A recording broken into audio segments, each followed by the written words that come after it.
si pierde su vida? ¿Y qué podrá dar uno a cambio para recobrarla? Porque el Hijo del Hombre ha de venir rodeado de la gloria de su Padre en compañía de sus ángeles, y entonces le dará a cada uno lo que merecen sus obras. Palabra del Señor. Gloria a ti, Señor Jesús. Pueden sentarse.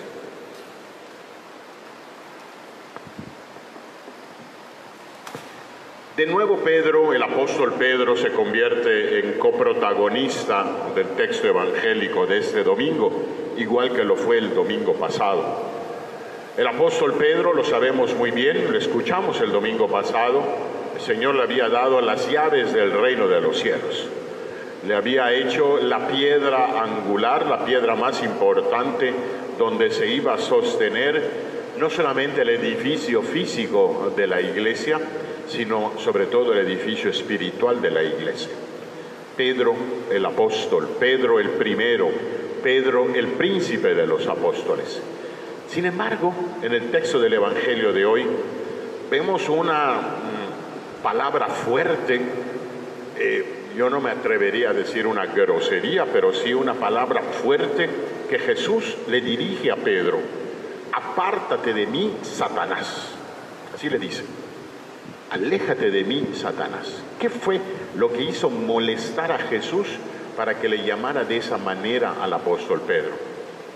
Jesús acababa de decir que era necesario que padeciera, que era necesario que sufriera, que era necesario que muriera incluso para tratar de ser obediente al Padre.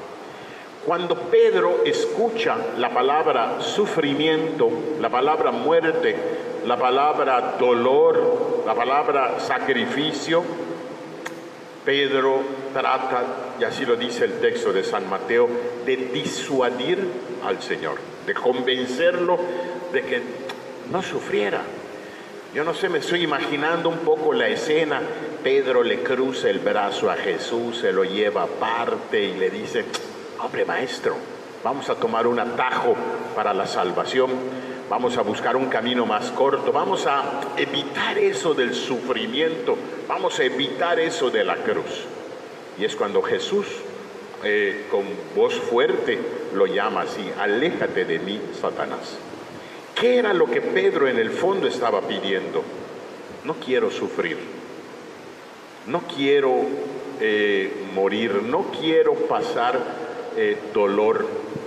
Eso del sacrificio como que no va conmigo.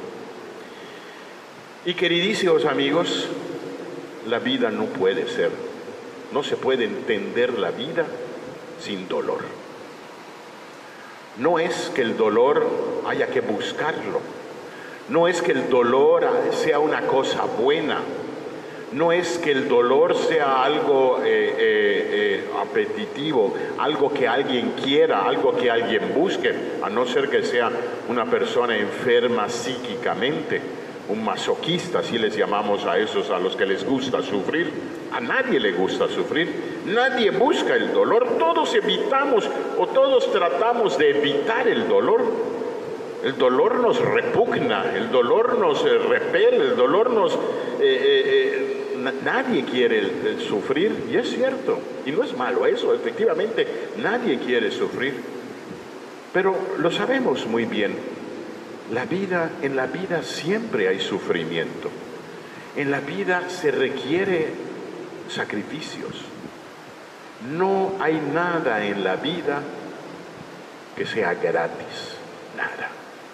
Y lo que Pedro quería hacer es evitar tener el fruto sin hacer el esfuerzo, tener el fruto sin haber sembrado, poder obtener la recompensa al mínimo esfuerzo. Y la vida no funciona así.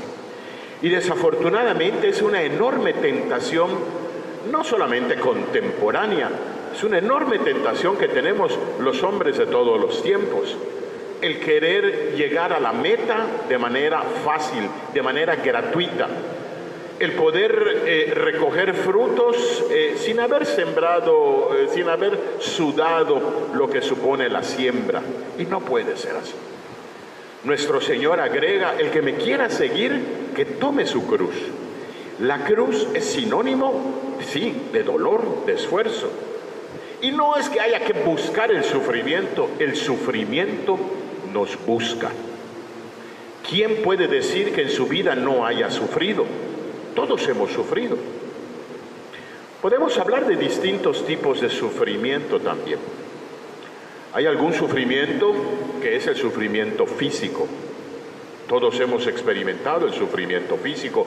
La pandemia que estamos viviendo ha hecho que tantas personas experimenten ese sufrimiento. Y no solamente el sufrimiento de la enfermedad en sí misma, sufrimiento que ha llevado a la muerte a no pocas personas. Esa es una cruz. Hay un sufrimiento que es físico, pero hay otro tipo de sufrimientos que son igual de penosos, que son igual de dolorosos, que son tal vez hasta más difíciles de llevar, cruces que son tal vez más pesadas. El sufrimiento de un problema familiar, por ejemplo, el sufrimiento de un problema doméstico, el sufrimiento de un problema entre esposos, entre padres e hijos, hijos y padres, el sufrimiento que provoca la angustia del trabajo o del no trabajo. Tantos problemas y crisis que la pandemia nos ha hecho llevar y estar sufriendo ahora económicamente. El sufrimiento que provoca la incertidumbre. ¿Qué va a pasar mañana? ¿Qué va a pasar en unos meses? ¿Cómo voy a poder solucionar este problema? ¿Cómo voy a poder darle buena respuesta a aquello? El sufrimiento que provoca la economía.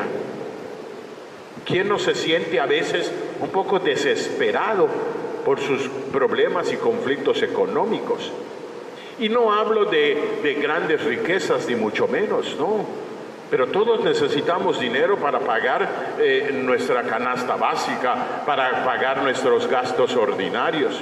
¿Qué padre no se angustia que no tenga dinero para pagar las medicinas de sus hijos? Una operación que requiere a alguien de la familia. Cuánto dolor, qué pesada es la cruz cuando hay un problema de orden social, un problema en el que un país se puede sumergir. Cuánto problema, cuánto dolor provoca un problema de conflicto entre relación con las personas. ¿Quién no ha sufrido, tal vez hasta las lágrimas, un dolor de un rompimiento de una amistad, de un amor? El sufrimiento tiene muchos rostros, el sufrimiento tiene muchas caras, y por más que tratemos de evitar el sufrimiento siempre nos alcanza. No podemos vivir sin el sufrimiento. El sufrimiento es, decía San Francisco de Asís, y ahora que me toca estar en esta hermosa parroquia dedicada a este grandísimo santo, decía San Francisco, el sufrimiento es como la sombra de una persona, no se puede deshacer de ella. Ahora bien, no se trata la vida de quién sufre más o quién sufre menos, o quién encuentra la mejor manera para sufrir menos. El padre Ignacio Larrañaga, un padre capuchino, franciscano capuchino, que fue un gran maestro de la vida espiritual del siglo XX y principios del siglo XXI, el padre Ignacio Larrañaga acuña un pensamiento que seguramente hemos escuchado muchas veces. Al sufrimiento hay que buscarle no el por qué, sino el para qué. ¿Cómo puedo capitalizar el sufrimiento? Les voy a poner alguna cosa, aterrizar esta idea del padre Larrañaga. El sufrimiento nos enseña. Cuando una persona ha sufrido, cuando una persona en su vida ha sido marcada por un dolor, esa marca, esa estigma, esa huella, le han enseñado muchas cosas. Y lo hemos experimentado todos en nuestra propia vida. Los dolores, los sufrimientos que hemos padecido nos han enseñado. Hemos aprendido más del dolor que del placer. El dolor nos ha enseñado más que el placer. Se trata, claro, de aprender de nuestro dolor para poder vivir mejor el día de mañana, para poder ayudar a otros a llevar también sus propias cruces. No sufro solo. Hay gente que sufre también lo que yo estoy sufriendo. Y en esto conviene este sentido de fraternidad, de solidaridad, de apoyo de unos con otros. Aunque sea difícil de aceptar, el sufrimiento se convierte en el gran maestro de nuestras vidas. Hagamos un examen y recordemos nuestros dolores, los antiguos o los presentes, y veamos qué podemos aprender de este dolor, cómo podemos capitalizar este dolor para que nos enseñe a ser mejores cristianos, para que nos enseñe a ser mejores seguidores de Cristo hoy y el día de mañana. Que el dolor se convierta hoy en nuestro gran catequista. Vamos a ponernos de pie. Creo en un solo Dios.